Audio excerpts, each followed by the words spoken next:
All right. Hello, everyone, and welcome to the Beyond the Hire podcast. On Beyond the Hire, we dive into recruiting for the go to market space, what it takes to build winning teams, and how industry leaders got to where they are today. Today, we are joined by Carol Malakasis. She is the founder of MarketPull, which is a go to market consulting agency for seed and Series A startups. Welcome, Carol, and thank you so much for joining us. Thank you so much for having me. It's great to be here. Amazing. All right. Well, we'd like to kind of immediately dive in and figure out how you got to where you are today. Would you mind just kind of walking us through the start of your career and everything you've done in between then and MarketPull? Yeah, I like to think of it as a series of happy accidents. Back in my day, no one was really sort of thinking, I'm going to go into sales. It was never really a conscious decision, like I want to be, a doctor or a lawyer or an engineer. You sort of fell into it, and I definitely did. So I started in music, ended up getting a degree in literature, and when I sort of got through college, I had an offer to go sell cheese. So I started selling goat cheese Love door to cheese. door. Love cheese. And I then I love that. started my own company. It was a beverage company. So I actually started in CPG and consumer product goods. And I moved into tech in 2013. And again, I sort of kind of fell into it. I saw an ad on Craigslist about a startup selling essentially social media management services. Back in the day, it was mostly Yelp and Foursquare and maybe Google Business. This is like 2013. Oh, wow. Yeah. Like, okay, this sounds cool.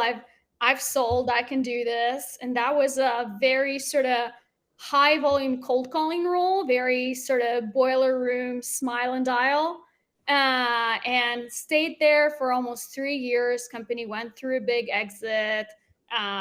When I was sort of in that founding sales role, all my experience was in SMB, selling to restaurants, selling to small businesses, sort of very fast transactional selling. And then back in 2020, I got into consulting for startups. One of my mentors recommended it, and I thought, you know what? I've been in startups for 10 years already. I might as well try it out. And it's worked really, really well, and I absolutely love it. So, in this go to market consulting role, I work with YC startups, seed stage technical founders, giving them the tools to get to their first million in annual revenue, as well as Series A sales teams, where essentially I work with founders that are wearing the sales manager hat, but haven't really managed before, don't have the bandwidth to really fully dive into go to market. So I'll do everything from building out playbooks, coaching and training the team, advising the founder, and interviewing and hiring. And that's how I got connected to you guys. That's absolutely amazing and very impressive helping founders get to their first million. So, do you join them after they have product market fit already or before? It's such a good question. Do you ever really have product market fit? I And mean, I know people claim they do. yeah, sure, I claim a lot of things too. Not even half of them are true. But it's like the Andreessen definition, which if you Google product market fit, it's the most sort of the one that comes up the most, which is like you'll know it when you see it. But product market fit always changes, and when you're so early on, you won't know it when you see it because you haven't seen it before. So with a lot of these seed stage startups, it's really figuring out, ideally there's a founder market fit where the founder has a really solid understanding of the problem they're trying to solve and they've personally experienced the pain of that problem.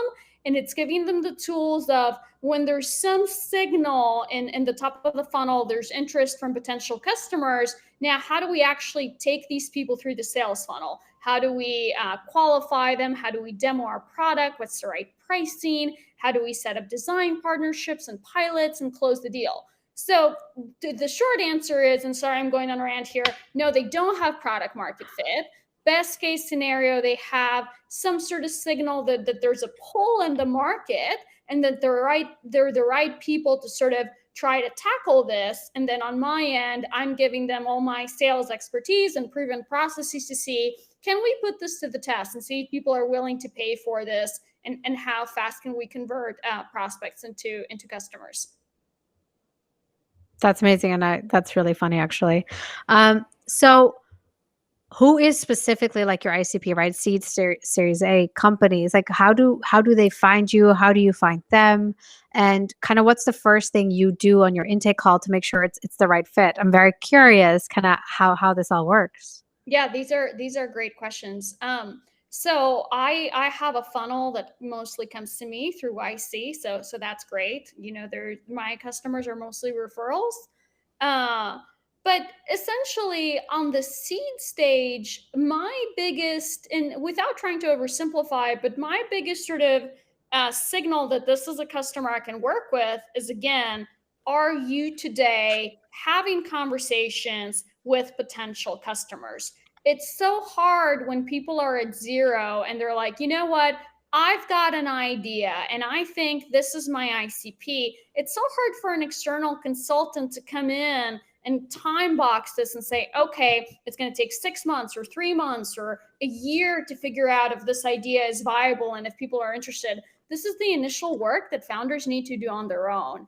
And ideally come to me and say, you know what, Carol, we've got 10 customers that we talk to every week, whether those are inbound or outbound or a mix, it doesn't matter. But we've got these conversations at the top of the funnel. And because we have no business background, we don't really have the sales intuition yet to understand where are we losing people? And are we losing people because our product is not good enough?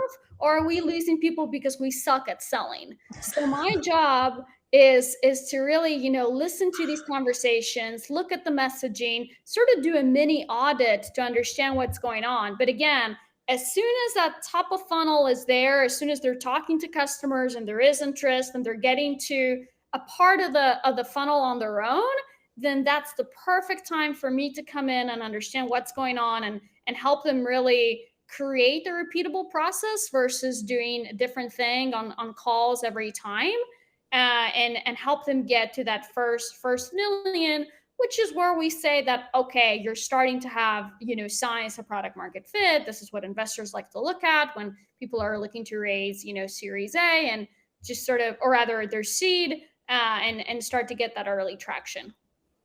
That's amazing. And I love that you said suck at selling. Because I'm not sure if it's like objective or subjective, like it being good at selling. Um, I also always love the analogy of the bottle of water, right? Like the bottle of water at the supermarket is like 5 cents, whereas maybe at the movie theater it's like $4. Whereas at the airport, my God, it's $8. I was just at the airport and I think I bought water for $8. So like it's the same product, but at different organizations or different places, the value changes, right? So I'm sure, maybe if a founder worked at a company and they were good at selling and then they started their own company and then it became more difficult. How do you pull that out of someone to make sure that they're a good salesperson, or, in this case, I'm assuming we're talking about founder-led sales. How do you pull that out of someone? I really think so. There's two things here. Let me take a step back. I really think that anyone can learn how to sell. Like, it's not a hard job. You don't need to have special IQ or EQ to do it. I just think you need to be willing to put in the work and you need to be coachable. So Yeah. hard work matters because the more dials you make or the more emails, like, it is a volume game, even though, we say it's not, it is. And it's also how willing are you to receive feedback and apply that feedback. Now, the advantage that founders have is that no one knows the product as well as they do.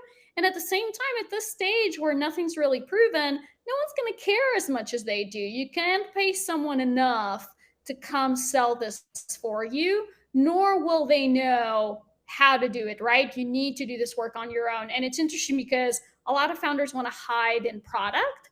But then when they actually start to build that sales muscle, it's like a light bulb goes off or a firework goes off. It's like, oh my gosh, I can actually do this. And they can be really, really good at it. And again, if founders can sell and they can prove that there's a need and that people are willing to buy their product, then someone like me can come in and build a process that they can then pass on to their first hires and show that other people outside of the organization can come in and learn, and everybody can sort of do this versus just the founder. So when would you advise someone to move from founder-led sales to making their first sales hire? And what kind of first sales hire do you usually see succeed? Yeah. So, the first part of your question, it really depends, right? It depends on the type of industry and their annual contract value for me to say you need 10 paying customers or 100 paying customers, right? It just, again, do I have a repeatable way to find customers, qualify them, demo them? Is this a pricing structure that works? What's my sales velocity? Do I have a system in place that I know that if I follow it every single time, it's going to convert leads to paying customers, right? And how in control of that process am I? And that's the point where we can say, okay, now we can teach this to someone else. And then what's your advice for like the type of person they should be hiring? Because you said you were kind of like a founding salesperson at a previous company. Um, and I know we talk a lot of bets about like the founding AE, and it's what a lot of companies are looking for.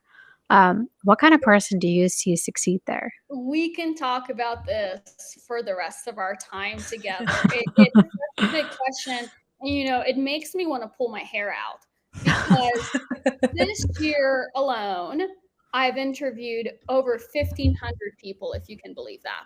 Wow. Wow. And there's this company I'm working with in New York. There's a Series A startup. They're doing phenomenally well. I've interviewed and hired everyone on their team. It's a team of 15 to date. We just added 10 for the month of January. Wow. And I'm just using them as an example because they're an SMB company and the founding hires look so different than another company I'm hiring for, which is an enterprise company. I mean, the qualities are the same in the sense of being willing to roll with the punches, being curious, being hardworking, being coachable, having a growth mindset.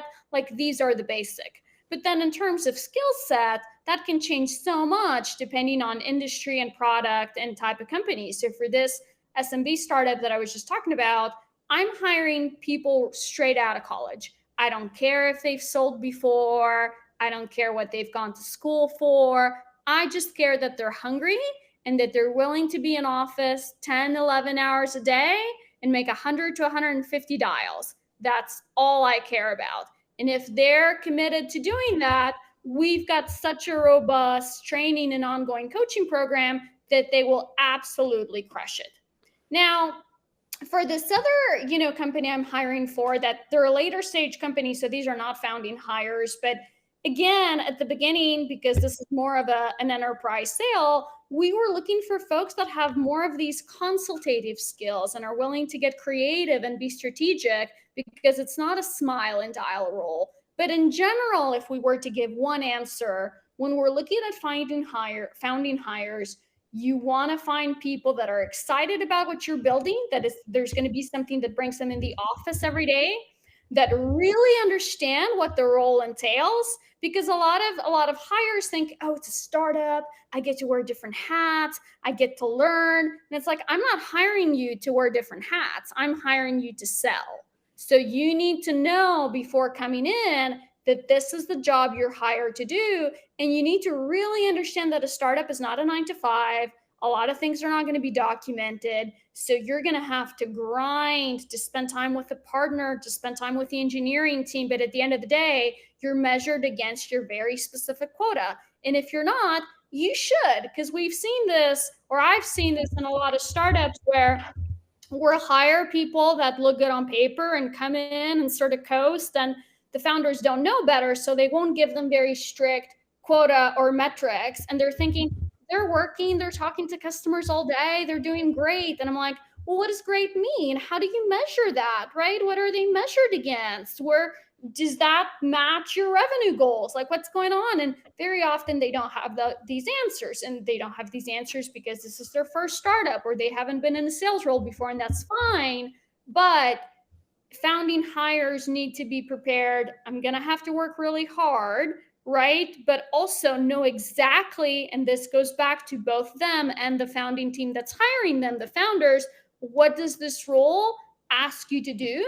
And are you prepared to do it? That's amazing. And I like that from that perspective.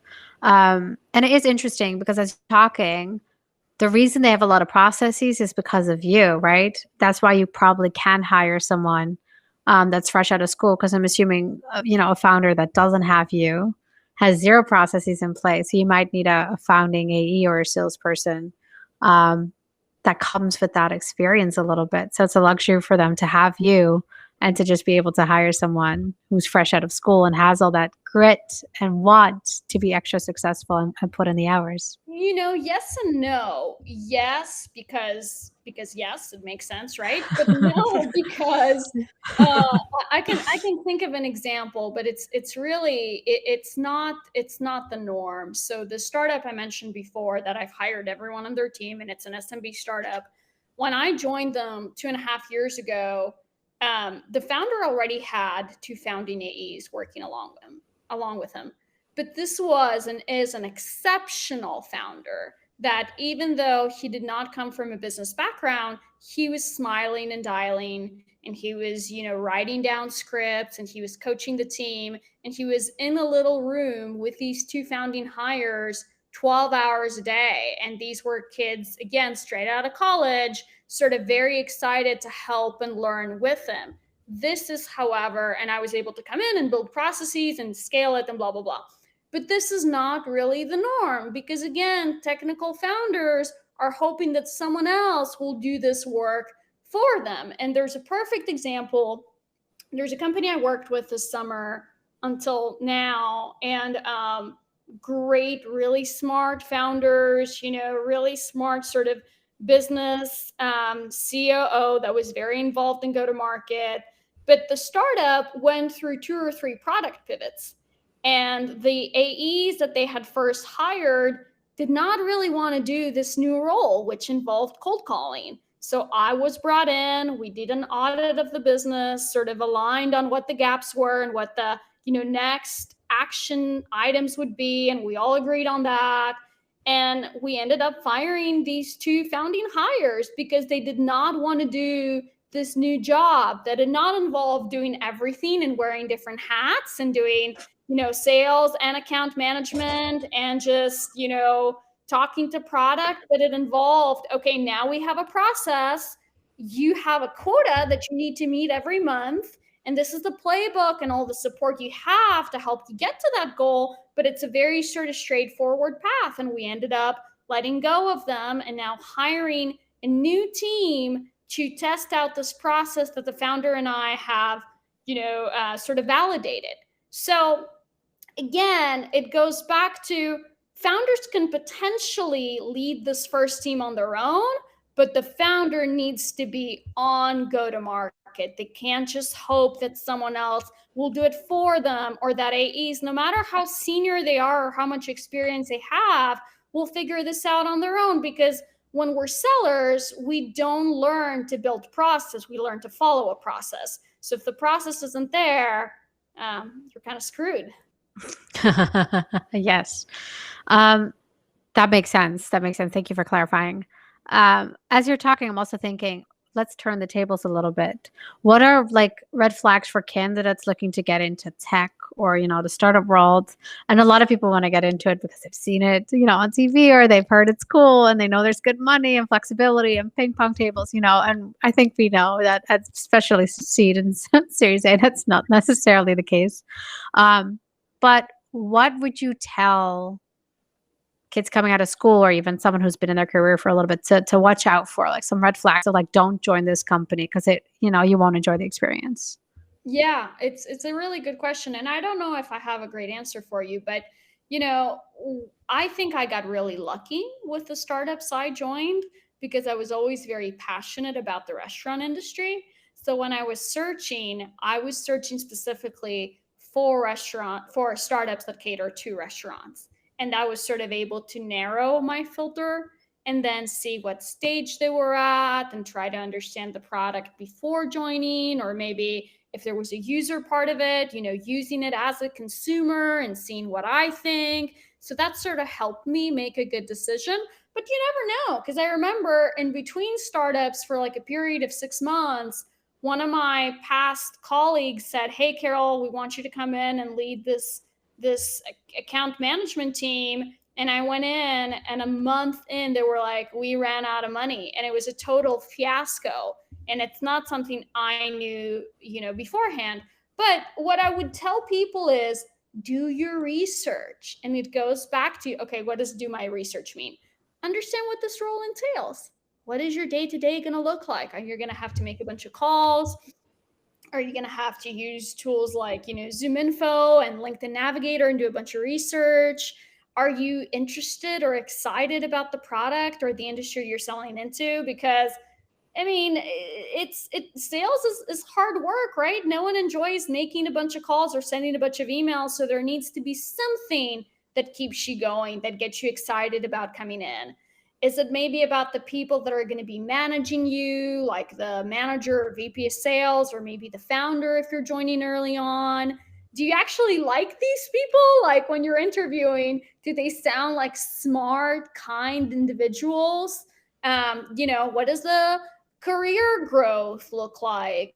And I'll tell you that, because I've done so many interviews, like between October and now, I've done over 300 first round interviews. And it sounds scary, but 90% of candidates would come in. And again, these are recent grads, right? So it's not the same as interviewing someone that's been in sales for 3 years, but they would come in not knowing what the company is, not knowing what the role is, not understanding the basics. And for me as an interviewer, that's a really scary thing, right? So again, understand what the job entails, and if you do really well, what does that mean for you and who you're going to be working with? These are the basics. Yeah, I would think, again, I've been in my career for a while, but to me, it's common sense to at least understand, the product of the company you're interviewing for. But I guess maybe that's not necessarily common sense for everyone. So now we're on that topic then, because I'm assuming we'll have a few recent grads listening. How do they prepare for the interview besides obviously, researching the company? Obvious, Sandra. You'd think it is, but it's not. So understand what the business does, right? So the first 2 questions I always ask in interviews is, tell me a little bit about yourself and what you're looking for in a new role. And the second question is, tell me what attracted you to this company or what got you excited about speaking to us. And the question is almost always, it's a startup, or it's AI, or it seems like there's a lot of growth. That's a bullshit answer. That tells me Please tell me you say this to their faces as they give those answers. Please tell me you call them out straight to their face. So here's a fun story for you. And,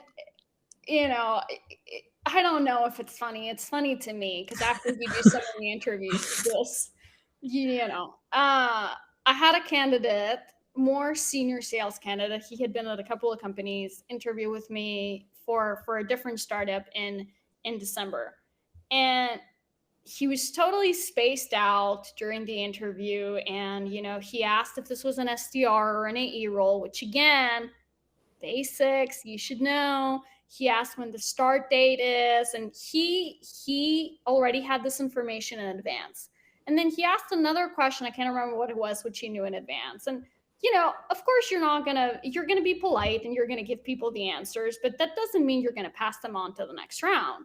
So it's a very trendy thing for candidates to ask, is there something that would prevent you from moving me forward? Or do you have any sort of second thoughts about moving me forward? And it's a good question if you're actually sincere when you're asking it and you are looking for feedback and you want to improve and you want to take these learnings to your next interview. Absolutely.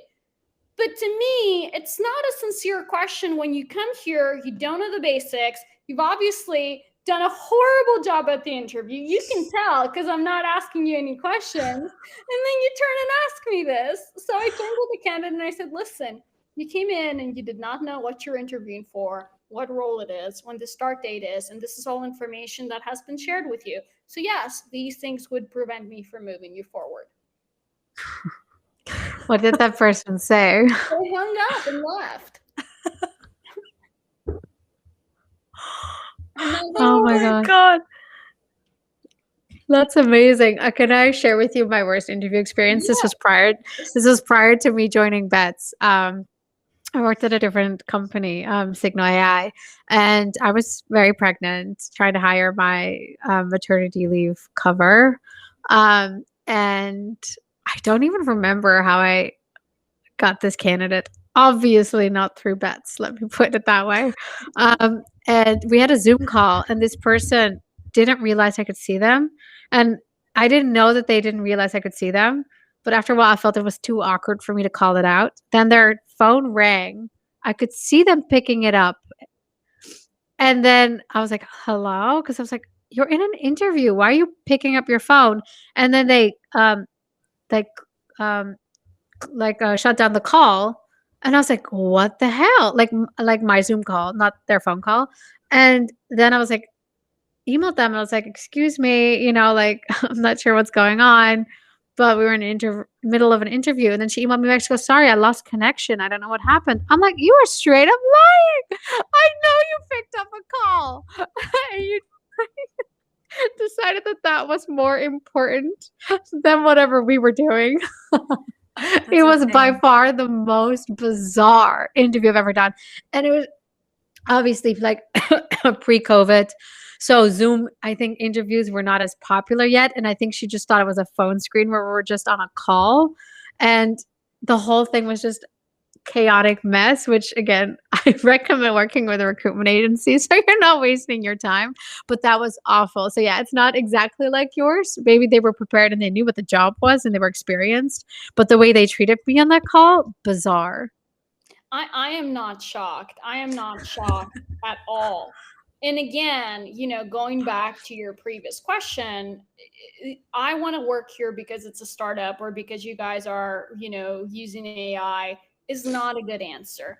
I need to see something in you that will make you stand out. Something that means that you've actually spent 5 minutes looking at the JD. I don't expect people to come in and be product experts, but you want someone that can carry a conversation and ask questions that shows that they care about their growth. I'll give you another story. I love these. Honestly, if we could just talk about bad interviews, like that's my dream. People that will listen to this podcast will hate me. They'll be like, ever. But over the holidays, this candidate reached out to me on LinkedIn and said, I'm really interested in the role you're interviewing for. The person made a Loom video, which is fantastic, right? Because again, it shows effort. It shows that you spent 5 minutes and actually thought of this. And that's a great way to stand out. So I was like, you know what? Just because of that, I want to give this person a shot. So we hopped on a call on the 27th, and they were super nice. And you could tell that they're crushing it in their current role. But then my red flag was that after we sort of talked about them and their experience, I said, fantastic, would love to answer any questions you have. They had 0 questions for me. They just asked about the start date and the comp. And these are important. But again, wouldn't you want to know what's your quota? What are the daily metrics? What's the culture? What does success look like? And again, especially for someone that has done so well in previous roles, these are basic things. So yeah. That makes sense. How do you feel about like the follow-up note? Do you need to receive a little note from them, like thank you for the interview, or not important? I would like that. Yeah. It's not I'm not going to not pass someone on because there's no note. Of course not. But I think it's important, right? Because again, think of it like dating, right? When you first start dating someone, you show up and you're your best self because you're excited because it's new and you want to make a good impression.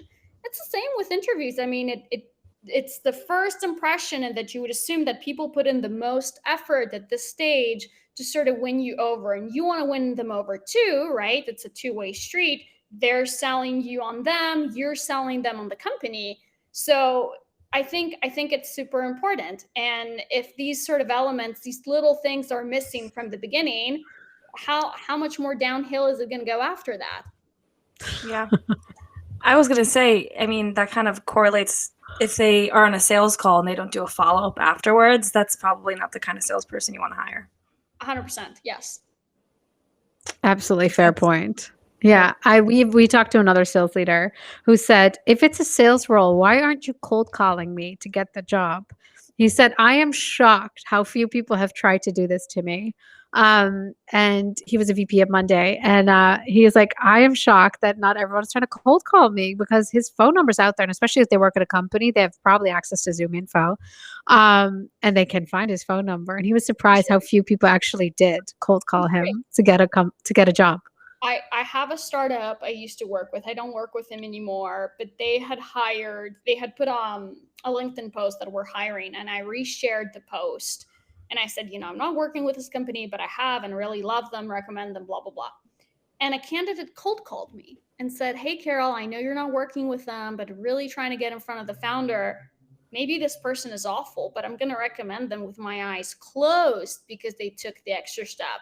So as soon as we hung up, I slacked the founder and I said, hey, I don't know if this person's any good, but they cold called me. So A for effort. Yeah. You should talk to them. And they were able to get that first interview. Similar to a role I was hiring for in December, a lot of people reaching out to me on LinkedIn directly saying, hey, some of your team members have posted that you're hiring, would love to chat. And I said, absolutely. We're getting a lot of, requests. Can you please send me over a 2 to 3 minute Loom video introducing yourself and telling me why you think you'd be a good fit, and happy to schedule a call. Not a single person sent a Loom. Why would I want to spend my time and take that time away from other candidates and go through that process with you if you cannot spend 2 minutes to put yourself ahead? No, I get that. I mean, I've been on social media a lot, so I also know that there's some candidates who are like, why should I jump through all these hoops to get a job? And I'm like, well, because you want the job. I mean, I think that's a pretty good reason. Follow-up question, because you've done a lot of interviewing yourself, obviously, and you work with Bets. When should you make the switch to working with a recruitment company, like, for example, Bets, or, do it all in-house, or, have someone else do it? Both. Yeah. So usually, well, actually, it's not usually. It depends on the company. So in the SMB company that I'm hiring for, it doesn't make sense to hire a recruiter just because it's a lower ACV, lower salary range. So the economics just doesn't make sense. However, in this other company that I'm currently working with Bets with, this is a more enterprise strategic type of AE, and there's more rounds of interviews. It's just a more robust process versus the other one that I was used to. So I just did not have the time to also do the top of funnel. And the company had the budget, so we decided to outsource that. I'll tell you though, I got so lucky with Bets, and I'm not saying that because you guys are on the line, but I really did, because we had a horror story of a recruiting company right before Bets. So we started our recruiting process at the end of May, beginning of June. And I'm very candid. I don't want to waste people's time. I don't want people to waste my time. So the expectation was basically, I am not a top of funnel expert. I do not want to do this. I just want to do the actual interview process. You have full agency to go find candidates and teach me your best practices, given that you're an expert, because that's why we're hiring you. So you have full reign. I want you to lead this, and I'm available to you anytime for whatever you need, so we can make the most out of this partnership. And it was terrible. And I'm not going to go into the details of it because it doesn't matter. but we wasted over a month.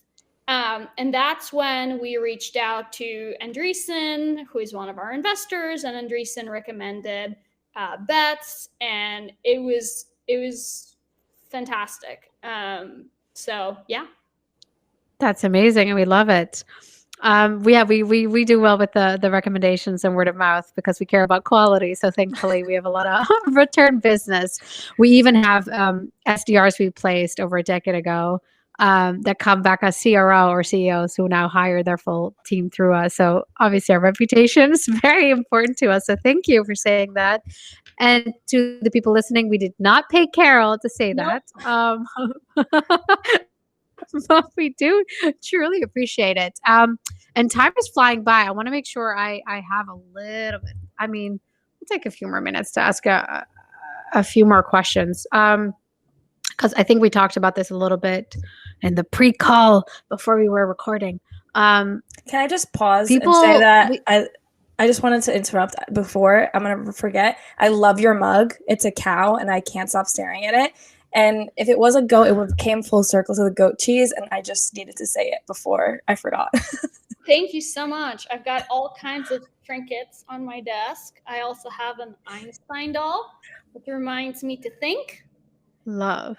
I am obsessed. I love that. Sorry, Sandra, for interrupting. I just needed to say it. No, that's amazing. I mean, I'm glad I got to see Einstein. But yeah, let's talk a little bit about. I'll jump up from there. You mentioned that there were some founding AEs that were hired early on that did not excel and thrive, and you had to lay them off because they just weren't the right fit anymore, and they, weren't right for the role. And I'm sure you've also seen other people who were part of the founding team who did thrive and excel. And we have a lot of candidates or people coming in who want to advance quickly in their career. And the best way to do this really is to take a risk and start at an early stage startup. Because sometimes if you're part of that founding, team, you get to advance quickly to a director role or a VP role, and sometimes even a C-suite role. From what you've observed, do you have any tips of, for people joining startups to thrive and to, make it from C to A to B and not get laid off in that process?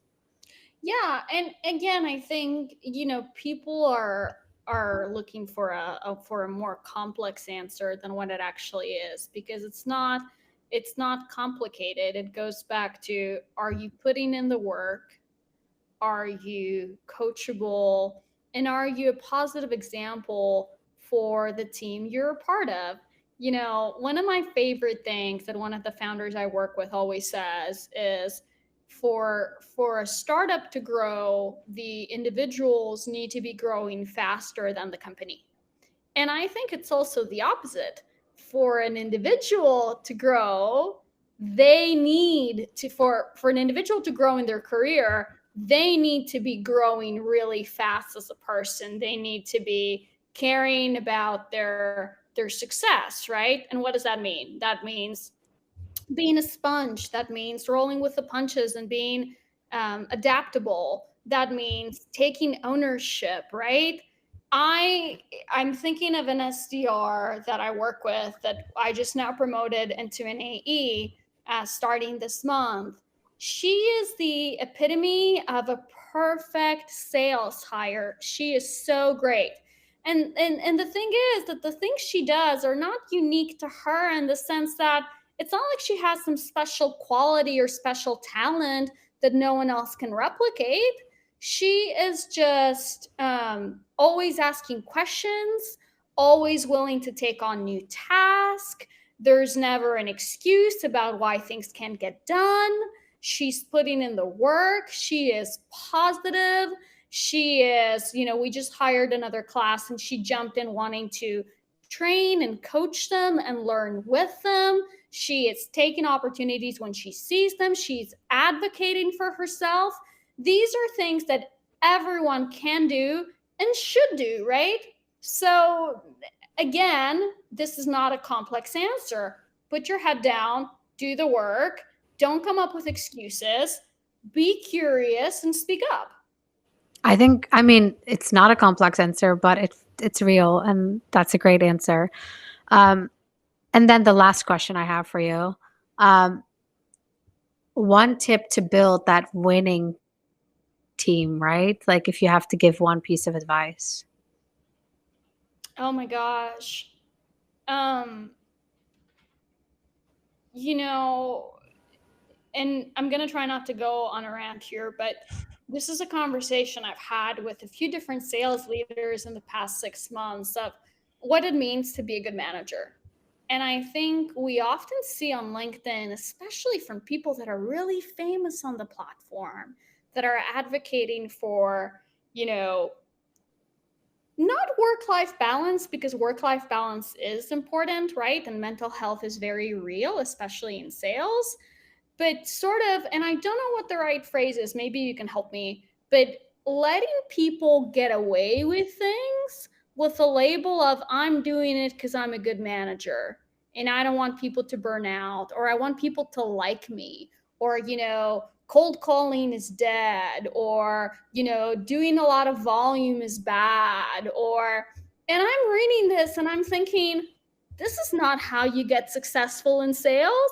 You know better. Why would you say that? And again, I don't know what the right phrase is, because, and I want to be super clear for the people that are listening, I'm not advocating people killing themselves to work, right? Or driving themselves crazy, working, crazy hours and not having any time for themselves. But there's something to be said about being in office, about putting in the work, about being held accountable, about knowing exactly, how you can succeed, and knowing exactly that if you don't hit these numbers, you will be let go, knowing what people can get away with. And I think there's a negative connotation with management, and managers are scared to manage because they want to be liked versus actually teach and create structure and accountability. So I don't know if that answer makes sense. It does.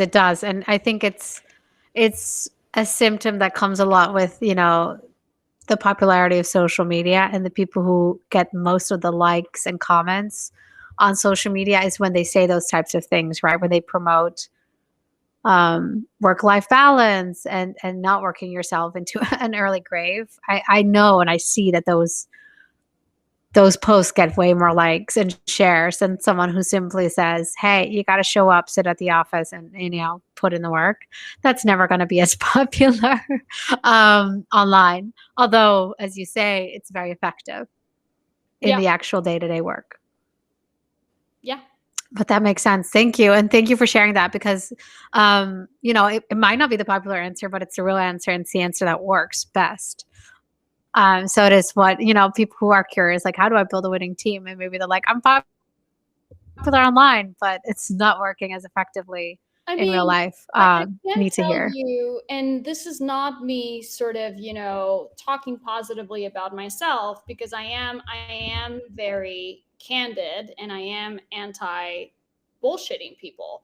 But there's been instances where I've been brought in because management wanted to be friends with the SDRs and they weren't effective at their role. And you should be liked by the people you work with. You want them to like you and you want to like them, right? It makes working a lot easier and a lot more pleasant.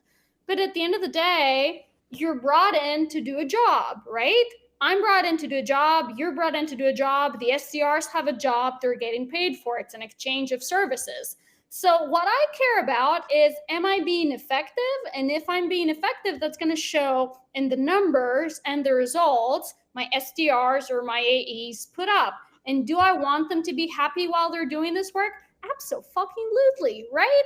But at the end of the day, you will be getting that next promotion or fired if you're not hitting your numbers. And that's the same for all of us.